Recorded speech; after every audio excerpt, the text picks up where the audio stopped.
Hello, Alex RC Freak here, coming at you with another update video on my Traxxas Unlimited Desert Racer. Forgive me, it is dirty on the side right here. It's driving me nuts, I know. So anyone who wants to hate in the comments, I guess hate in the comments how dirty it is. But what I'm coming at you with is an upgrade that I think personally, if you have, I am running this stock 2200 kV motor, the Traxxas Valenion motor, 8 scale, and then I am running a Hobbywing Max 6 speed control. So the problem that some people have, I have not personally experienced it yet, but some people have an issue with these trucks stripping out wheel hexes. So what I mean by that is these. This leads me to the first upgrade. Oh.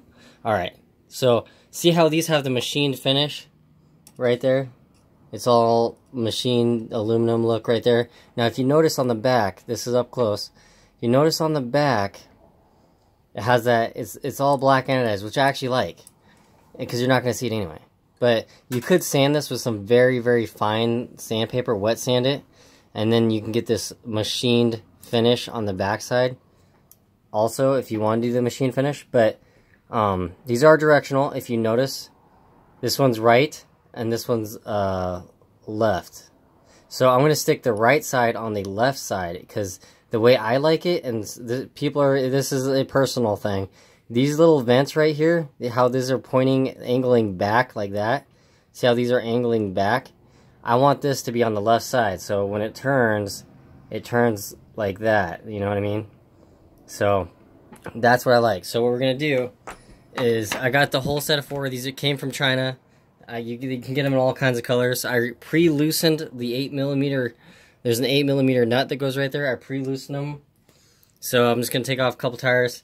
Now, what you're going to need to do is, let me get all up close. Now, if you notice, the rim is rubbing on this just a speck.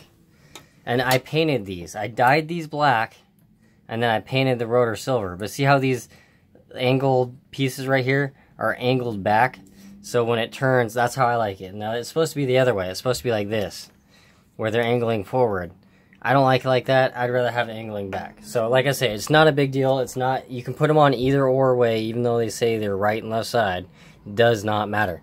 Now, there's a 2mm bolt. It goes right here to hold this caliper, 6-piston caliper, fake caliper, on. So, what you're going to want to do is grab a 5/64 or 2mm bit and take it off. I'm going to take this off real quick. I'll be right back. Okay, so I loosened that bolt. So what you want to do is take a flathead like this, gently stick it back behind this hub steering knuckle right here, and gently pry, just gently. You don't have to pry super hard. Now you're going to have to pry on the caliper a little bit too, to get the caliper out at the same time. So you kind of want to use your fingers. I'm going to see if I can keep my fingers out of the way here, so I can get you a better view there.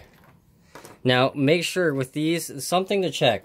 Now if you have a wobbling, if your front tires are wobbling like this when you're going down the road, and you're having front end wobble issues, if you're having a high power, for example, like I'm running high powered because I have a Hobbywing Max 6 speed control, so that's a way more powerful speed control than the stock one. So it can cause this, these front tires to jiggle like that, under hard acceleration. Or if the foam of this tire foam shifts sometimes, which usually is pretty rare, but if you're drifting and it gets a lot of if it gets a lot of side roll like that, where the tire does this a lot, you can remove it. So you just take your hands and go like this, just kind of push up and kind of reposition the foam. I doubt that's going to happen with these tires, but make sure these are tight, this bolt's tight, these are tight for your pillow balls. Check these bolts, upper and lower, always. If you notice, this toe link right here is bent slightly. I don't know how well you can see that. If you can see it, see how it has a little bit of a bow to it? It's kind of hard to tell on the camera, but it has a little bow to it.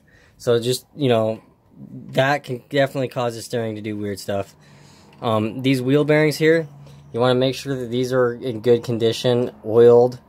Same with the back side. You want to make sure everything's good and nice and, it's not tight, not over tight and we're going to strip things out, but nice and tight. So, and you also want to make sure these pins right here, these 2mm pins, are in good condition and they're not broken or anything like that. So I'm just going to take this in right here, turn it to where it's flat like that, or horizontal, whatever you want to say, and then stick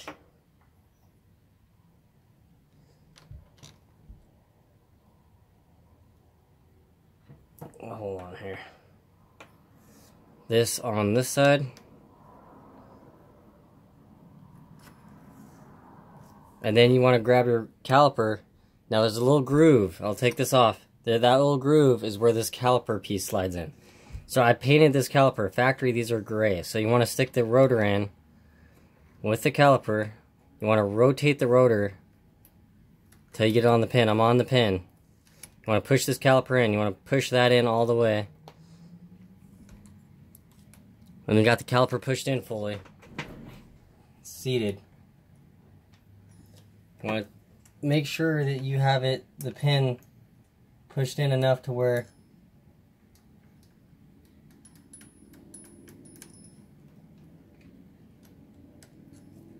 now this should have a little bit of a pop to it, where it kind of clips in. This one's not seeming to want to do it, so let me just pause it and see if I can get it popped in. I'll be right back. Okay, got them in. They are a really tight fit. So if the factory ones have like a little notch where they pop in fully, they'll go on and then they'll pop in kind of just a speck. These ones are the same thing. They're tight fit. So just so you know, if you don't want to squeeze your fingers to death, and like if you have sensitive fingers, some people do. I don't really care. I do auto body work, so fingers are pretty strong. But use the wheel to push it in. Put the wheel on. Put a lug nut on. Tighten the lug nut down. Just tighten it down. You don't reef on it, and just tighten it out and then fully seat it. It's fully seated now. And see, I like these pointed to where they're pointed to the back. So that's how I like it. They're supposed to be the other way. So I'm going to do this back one real quick here. I'm going to try to get this truck all in one picture here. So, like I say, this truck is super dirty, so I do apologize.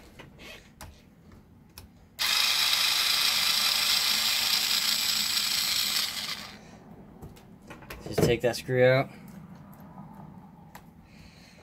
Now what you can do is you can use a flathead on the back. It's a little bit more tighter tolerance though.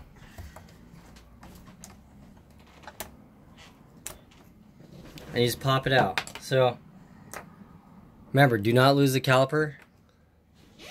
And you got the screw here, check your pin. This little piece right here holds the bearing in. So what I recommend doing is getting a toothbrush and cleaning it real quick. And just kind of wiping off the dirt, you know, the excess dirt, especially on the axle itself.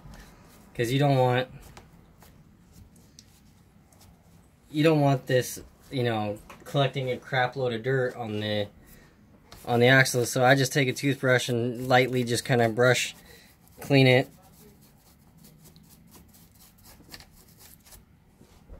And do that, and then inspect your pin. You know, inspect these pins, because these pins can crack, they can break, they can get bent, believe it or not.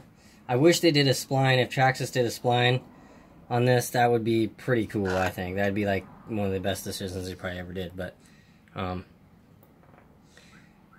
so, I'm going to stick this on.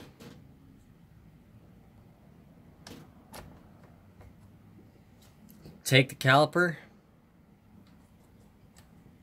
Stick it on there behind. Take it. Now you use the wheel. I'm going to use a wheel this time so I don't have to force my hands. But oh wait, don't forget to tighten this 2mm screw.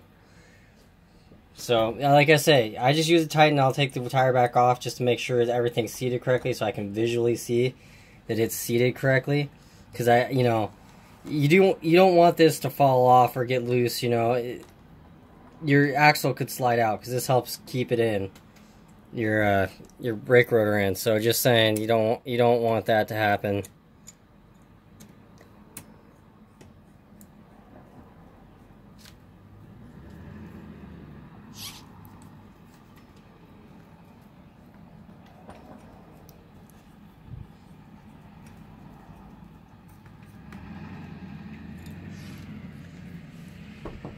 Sorry for the noisy diesel in the background.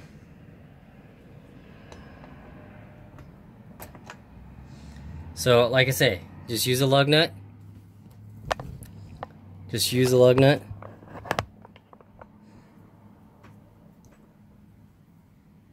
Now these are flange. These have a little collar on them, and they have little teeth on them, so they bite into the plastic wheel. So just stick it on. Start it by hand, of course. Now you don't want to get these like gorilla tight, because you don't want to like crack the rim. You want them tight though. You don't want them like snug. You want them tight, but just do the tightness with common sense. That's all I'm gonna say. Just do it with common sense. All right. So I got that one snug down. I might do a little bit more just to tighten it up. And then you got them seated, and it looks really awesome. It looks really good, I would say. When it's all on there, they look just slick. So I think it's a must-have upgrade, especially if you drive on the street, you know, because the plastic ones will strip out. I've been lucky so far and haven't had that issue, but a lot of people that run Max 6 speed controls, they end up overheating the pin right here spot on it, and it ends up melting this area. The pin will get melted inside here and cause all kinds of havoc. So you'll basically lose possibly four-wheel drive, and who wants that? Because if it's not four-wheel drive, it ain't fun. I mean, two-wheel drive's fun, but it gets boring real quick. So to me, I try to keep all my RCs four-wheel drive just because it's funner that way. But I mean, that looks awesome. It's literally done, and I think it really turns out very nice. I mean, just the look of it. So I'm gonna stick these wheels on real quick, kind of show you. They look pretty cool. It's hard to see in the light, but yeah, it looks good. I like it. Best upgrade probably for the UDR, in my opinion, because there's other companies out there that have them, and they work, don't get me wrong, but they never seem to have any stock on them. So that's all I'm gonna say than that. They always seem to be out of stock, which is kind of very irritating. Because I just, one thing with me is when I want to buy something for RCs, I hate waiting forever, you know what I mean? Like, I want it now, you know? I want it to be in stock to where I know it's going to be shipped next day if it's a business day, you know what I mean? Sooner than later, not have to wait on it for months on end. And I bought these on eBay from China, so I think these brands are D-Hawk Racing makes these, so yeah, they look really awesome, I have to say. So let's just switch this over. Oops, that tire fell off. But I'm gonna stick these on real quick, and then we'll get back. Okay, so just so you guys know, I had a hex that this is what is left of it, the rotor. I actually had to split this part and cut it like with some wire cutters after I broke the rotor piece off. What happened is, we'll get up close here. This is what happened. This pin piece right here, the pin melted and spun inside here, got so melted it made it a pain in the rear to get the axle, to get it off the axle. This is the axle here. It's splined where it goes in the diff, and then you got the wheel bearing here. And I'm really luckily I didn't damage the wheel bearing. I got some pry marks, so if you notice, see on this, it has some pry marks around it. So I'm gonna stick it back in. It should be all right. You just take the axle, stick it back in, make sure it's seated right.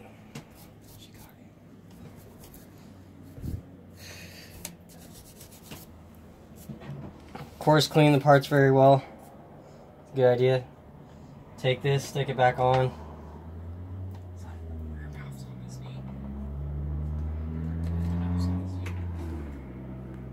Sorry for that weird pause. Alright, so I'm going to put my 2 screws back in. Now be careful you don't strip these out, because if you strip them out, you're going to have a bad day. And who likes a bad day? Not me, that's for sure. So this is basically, this whole plastic piece is a keeper. This keeps the bearing and the axle from sliding out. So just tighten them up. Now this is what I mean. I thought I didn't have that experience, that problem, like I said earlier in the video. Come to find out I did, but I didn't have this off. I spoke too soon. But the pin's okay. Everything's okay. It's just the reason why they do that if you have the plastic ones is because this has a diff locker in the back. Now the front differential will work in the back if you want to make it a conventional differential. So just so you know, if you guys want to do that, it will. You could use the front diff as a normal differential, and that way you get every differential in the back.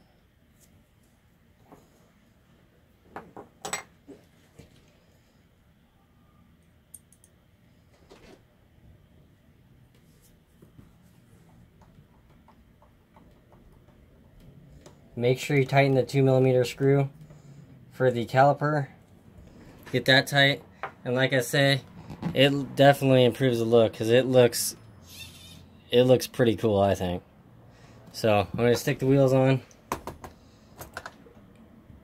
I'm gonna tighten them down.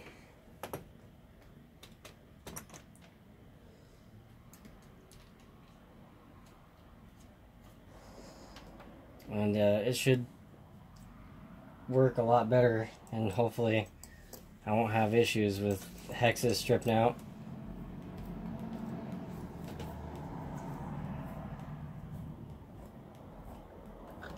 Like I say, this truck's super dirty, so forgive me.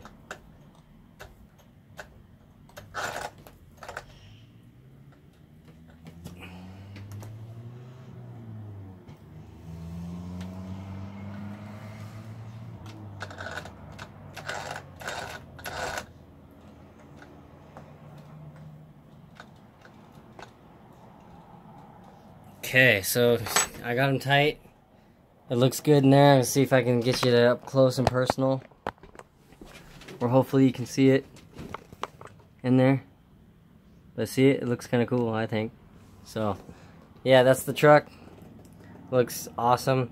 Thank you so much for watching. I appreciate it. I appreciate any likes, comments, subscribes. You guys mean everything to me.